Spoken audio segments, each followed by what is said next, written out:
Hello, hello, hello, ladies, and welcome. So, today I'm going to be reading from the book The Black Girl's Guide to Being Blissfully Feminine by Candice Adowele. I'm going to be reading about the self care sections in the book. There are two sections I'm going to read. I'm going to read the section Take Your Cape Off, and then there's a section specifically about self care. And these two go together, so I'm just going to get right into the reading. Take off your cape. Think like a queen. A queen is not afraid to fail. Failure is another stepping stone to greatness. Oprah Winfrey. Superwoman. That's who we have been for far too long, and often without a Superman to help us. We do everything for everyone. We are everything for everyone. We are mother, grandmother, lover, friend, teacher, healer, worker, driver, prayer warrior, enforcer, cook, and more rolled into one. Somehow we have managed to do it. Somehow we have learned to embrace the superwoman role. Somehow we think this is normal, the way things are supposed to be. We are strong black women. We can do anything and everything. Or can we? You want to know what I think? I think the cape we wear and the S on our chest is just a cover-up. Underneath the superwoman outfit is a woman who is vulnerable, soft, and loving. A woman who wants Superman to take the load off so she doesn't have to do everything by herself. So that she can be girly and fun and playful. So that she can be all the things all the women before her couldn't be. When I think of the strong black superwoman, I can't help but think of that scene from Gone with the Wind in which actress Hattie McDaniel's character is helping the character Scarlett O'Hara get dressed. There is something about that image that just hits the very core of me as a woman. Here is a woman who had to sit on the sidelines while other women got to be soft, pretty, and loved. All she got to be was overworked and ignored. How sad. The images of black women on display in the mass media, from music videos to the silver screen, are still overwhelmingly masculine and over-sexualized. Kerry Washington's character, Olivia Pope, on the popular TV show Scandal, comes to mind. Here you have an intelligent, formally educated, accomplished African American woman who is beautiful, poised, and well put together. Yet, she is hard and emotionally unavailable. Her energy is overwhelmingly masculine, not to mention the fact that she's single and having an affair with the President of the United States. Or take the Real Housewives of Atlanta. All the women are gorgeous, successful, and intelligent, yet masculine in their energy, bossy, and at the times rude and mean. Or you have the super ratchet types as seen on TV, the Maury Povich show, that are masculine, mean, loud, and classless. These images further perpetuate the general consensus that we are strong, loud, abrasive, in your face, hard, and sexual. A woman like this doesn't need protection or provision because she's got everything under control. A woman like this definitely doesn't trigger the masculine instinct in a man to want to marry her and take care of her. I can read your mind at this point, but we are strong. I understand that as a group of women, we have withstood a great deal of abuses and injustices. And it is a miracle that we are still here making the strides we have. But still, Superwoman must take off her cape. African American women have the highest rates of breast cancer, cervical cancer, high blood pressure, mental health problems, and obesity. And we have the highest rate of smokers among minority groups in this country. I truly think most of this is due to us being pushed to be masculine being overworked and trying to do and be everything for everyone.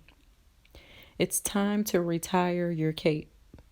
You have the opportunity for the first time in many generations to reclaim the power of your femininity, to be soft, to be girly, to be playful, and to live an awesomely happy life and enjoy being a woman.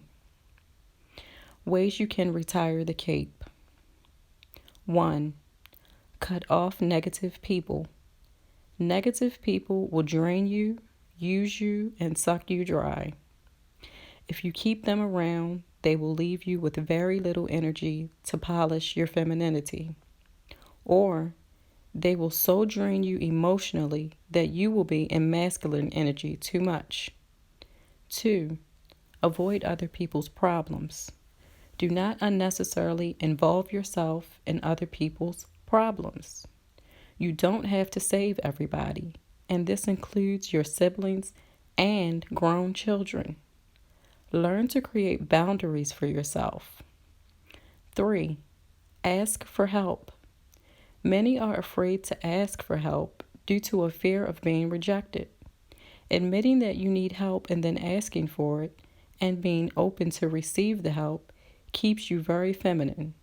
You can ask just about anyone for help. I personally have recruited my neighbors' sons to be my grocery bag helpers. They love helping Miss Candice take all her grocery bags into the house, and I love it too. One less thing I have to do alone. I have also recruited an older neighbor to be my lawn husband. He does my lawn care whenever he does his. I give him plenty of appreciation and some home-cooked food once in a while. A total win-win. Asking for help requires trust and vulnerability. This may feel uncomfortable, but it's necessary for you to get into feminine energy. 4. Avoid doing as many masculine tasks as possible.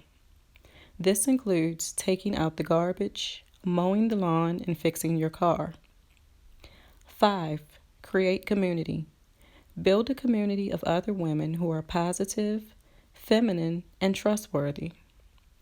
Gather a list of the group's talents, then come together to help one another. Be there for one another when needed. Babysit or cook food when someone is sick. Feminine women create and bridge communities. I thoroughly detest being called a strong black woman for its masculine connotation. The underlying implication that I am somehow built for hard labor, like some animal, and that I am undeserving to be treated like a lady who needs and wants to be protected, cared for, adored, cherished, and treated gently. I prefer to be called a feminine black woman or a resilient black woman, because although technically a synonym of the word strong, the meaning feels better and more feminine. Resilience and personal fortitude are what you must have mentally and emotionally to get through tough times. I don't want to be strong. I do need a man. I do want help.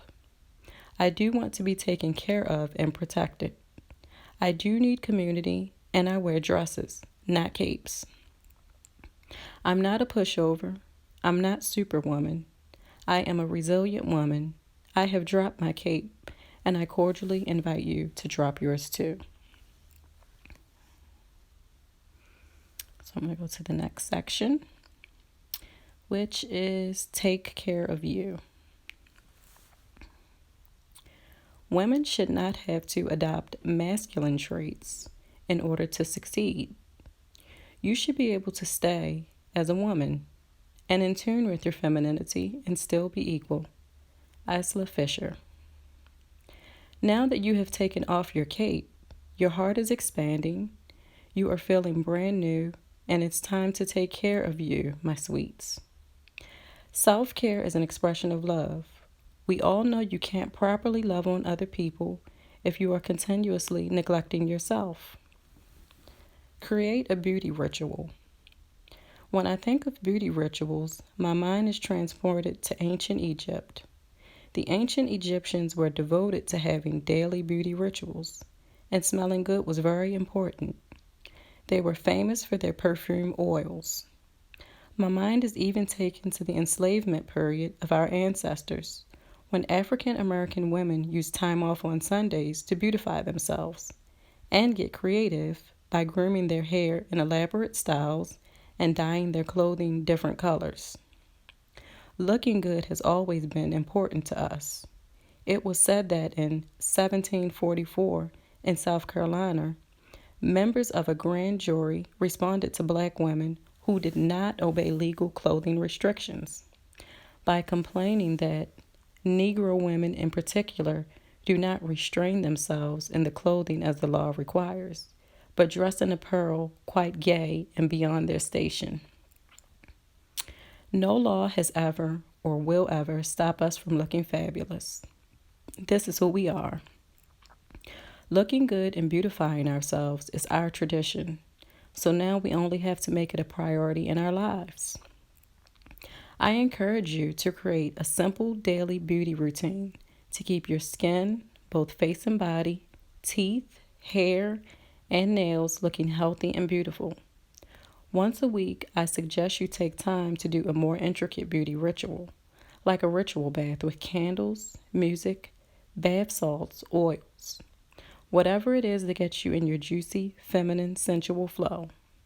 Afterwards, I recommend you rub yourself down with shea butter or anoint your body with rich oils. Take your time and do not rush any step of this process. Take the time to heal yourself, breathe, feel your heartbeat, and feel your body. Let your entire family know this is your practice. This is how you take care of you so that you can love them better. During this time, there should be no interruptions. Let your family know that you simply cannot be interrupted during this time. Then, once a month after your monthly period, I suggest doing something to pamper yourself and cleanse your body. Drink a special tea, do a steam, something to show your body appreciation for being a part of the beautiful reproductive cycle, for being a woman. You can also do a special bath for your daughter during her menses. I love doing lavender baths for my daughter. I got this idea from an acquaintance of mine. I serve her a special tea and chocolates, wash her locks, and baby her. I encourage you to have your family treat you delicately during your period as well. After all, you are carrying the family jewels, your eggs. So I'm going to stop there. And again, this book is The Black Girl's Guide to Being Blissfully Feminine by Candice Adowele. And she has it broken down into 42 points. You could say they're chapters, but they're pretty short, so that's why there's so many of them. So it's a really easy, nice read. I'll tell you some of the topics. So she tells you about herself in the beginning, a little bit of history about her. And then she has feminine mystique, the power of touch, travel, know your roots, what to do with your mouth, a word about bad words and cursing, names of affection, take your cape off, which I just read, smile and laugh, emotional vulnerability, take care of you, which I just read. Then she has makeup, mental health, get fit, what to do with your money. So as you can see, she has a section in here for pretty much everything. She has beautify your home, educate yourself, volunteer, forgive, mind your manners, femininity in the workplace. So it's a really nice book, and I just wanted to come on and share some of it, and I hope that you enjoyed the read.